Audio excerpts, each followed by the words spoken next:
안녕하세요. 저는 30대 주부로 결혼한 지는 이제 1년 정도 됐고요. 아이는 아직이에요. 아이를 빨리 갖고 싶었는데 남편이 경제적으로 안정이 되면 갖자고 해서 아직이네요.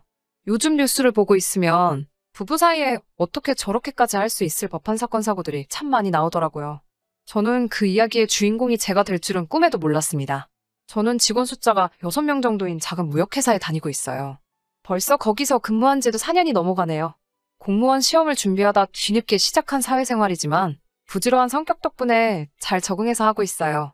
지금의 남편과는 사회생활을 막 시작했을 무렵 직장인 독서동호회에서 만났어요. 독서동호회라고는 하지만 토론을 하거나 하는 건 아니었고요. 종이로 된 책을 좋아하는 사람들이 만나서 가볍게 커피도 마시고 책도 서로 빌려 읽는 정도의 모임이었어요. 10명 남짓의 동호회에서 남편은 회비를 관리하는 사람이었어요. 돈 관리가 깔끔하고 투명했고 거기에 성실하기까지 한 남편을 저를 포함한 모든 회원들은 신뢰하게 되었어요. 하지만 모임 시작 후 2년이 지나고 절반 가까운 사람들이 먼 곳으로 이사를 가거나 이직을 하게 되면서 모임도 결국 해체되고 말았습니다.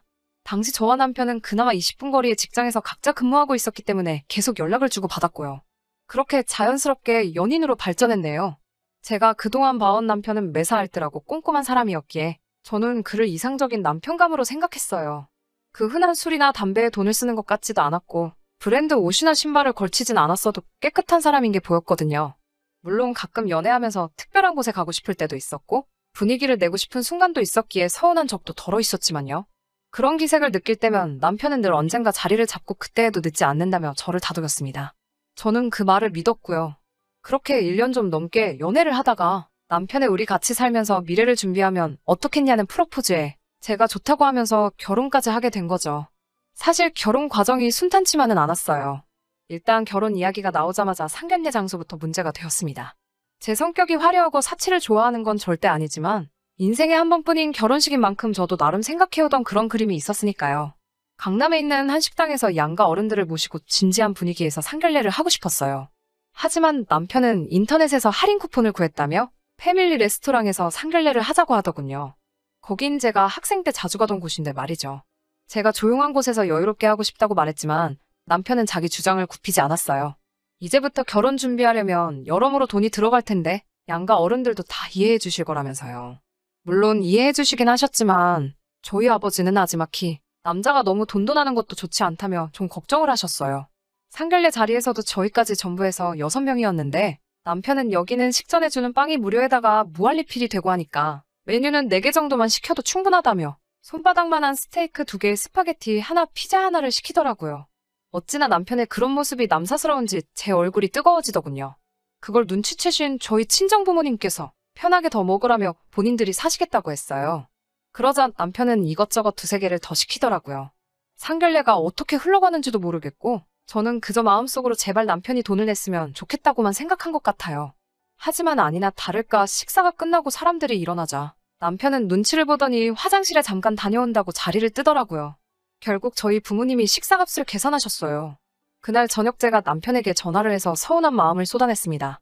아무리 우리가 돈을 아껴야 돼도 그렇지 어떻게 양가 어른들 모셔놓고 그럴 수가 있냐고요. 그러자 남편은 제가 그러는 이유를 모르겠다는 듯이 그래서 저희 아버지가 불편하다고 하셨냐고 되묻는 거예요.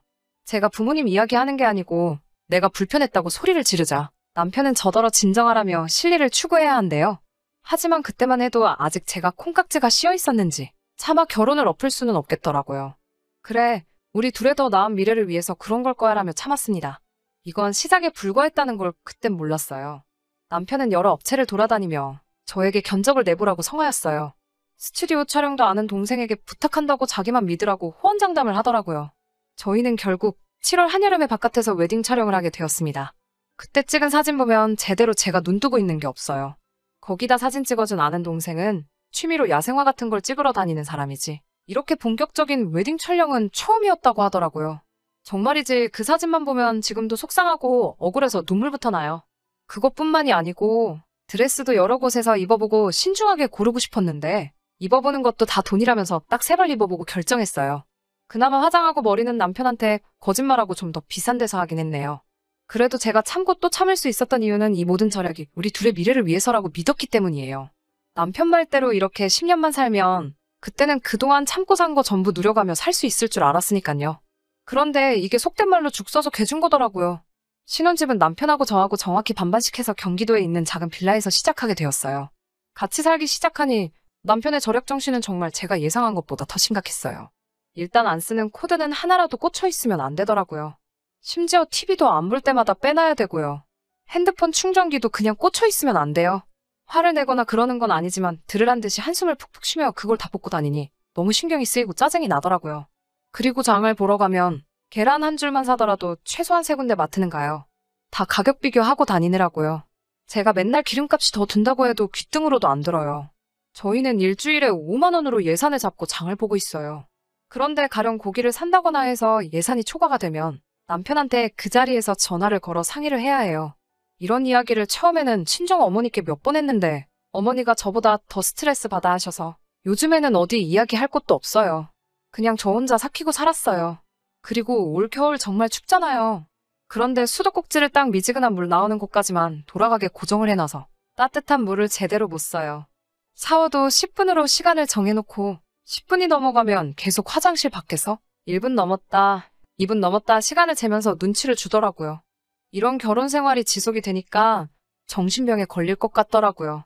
그래도 또 한편으론 스스로 무서울 만큼 제가 적응을 해가고 있었죠. 그러다 얼마 전 친정집에 누수 문제가 있어서 저희 부모님이 며칠간 저희 집에 오신 적이 있어요.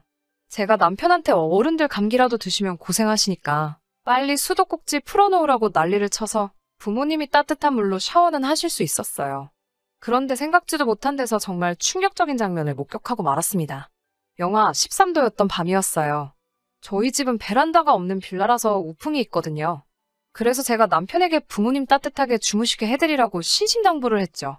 저는 그날 야근이었거든요. 그런데 집에 와보니 이 미친 인간이 저희 부모님에게 침낭을 드렸더라고요. 지는 오리털 이불을 덮고 처자고 있고요.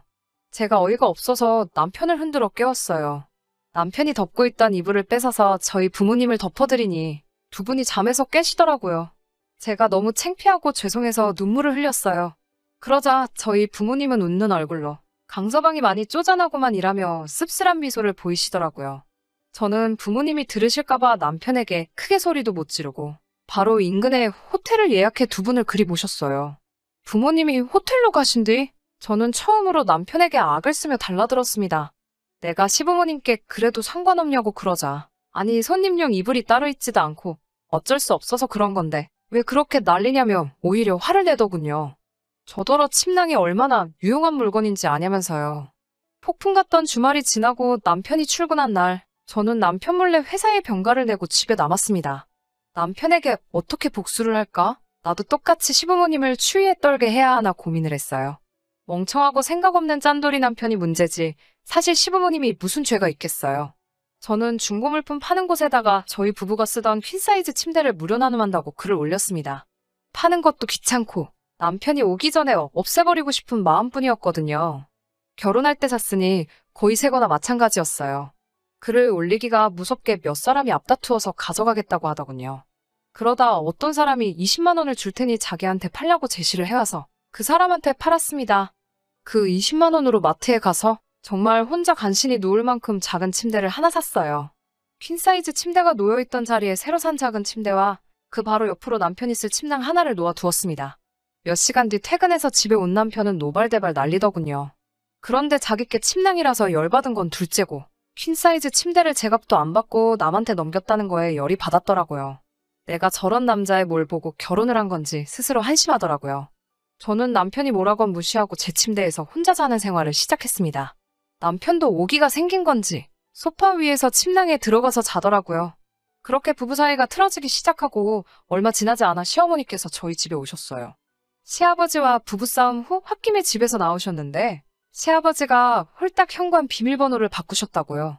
시어머니가 오셨던 그날도 저희 친정부모님이 오셨던 날만큼 추웠죠. 하나뿐인 오리털 이불은 제가 덮고 있었고 집에는 그때처럼 여분의 침낭 하나가 더 있을 뿐이었어요. 남편은 저에게 빨리 오리털 이불을 내놓으라고 난리더군요. 저는 이건 손님용이 아닌데 이걸 어떻게 드리냐면 남편이 했던 그대로 말했어요. 일부러 시어머니 들으라는 식으로 제 목소리를 낮추려고 하지도 않았고요. 그렇게 투닥대고 있으니 제가 한 말을 듣고 예상한 대로 시어머니께서 저에게 뭐라고 한 말씀 하시더라고요. 그래서 제가 남편이 저희 부모님에게 했던 일을 그대로 말씀드렸어요. 그제서야 어머님도 아무 말씀 못하시고 남편에게 남자라는 게 그렇게 쫌생이 마냥 왜 그러고 사냐며 한심하고 쪽팔린다고 뭐라 하시더군요. 그러면서 저에게 미안하다고 없이 키운 것도 아닌데 왜 저러는지 모르겠다고요. 저는 시어머니의 사과에도 불구하고 어른 공경할 줄 모르고 돈 몇 푼 때문에 시간 낭비를 일삼는 멍청한 남편과는 더 이상 살고 싶지가 않더라고요. 그래서 조금은 충동적으로 남편에게 이혼하자고 얘기했어요. 사실 이때 남편이 저에게 진심으로 사과했으면 이혼 도장까지는 찍지 않았을 수도 있어요. 그런데 남편이 또 이혼도 돈 드는 거 모르냐며 왜 돈쓰리를 자꾸 만드냐고 한숨을 쉬더라고요. 그 한숨을 들으니 제 이성의 끈이 끊어지는 것 같더군요. 그 다음날 이혼 전문 변호사를 만나 물으니 이런 것도 이혼 사유가 될 수 있고 남편의 귀책 사유가 될 수 있다고 하더라고요. 그런데 그 변호사 말이 진짜 짠돌이들은 이혼도 돈 생각하느라 못하니까 그 점을 무기로 잘 생각해서 써먹어보라고 하더라고요. 그래서 남편과 이혼하기 전에 일단 재산적 가치가 있는 건 조금씩 정리를 하려고요. 정말 개거품 물 때까지 집안 물건 하나씩 헐값에 정리하려고 합니다. 들어주셔서 감사합니다.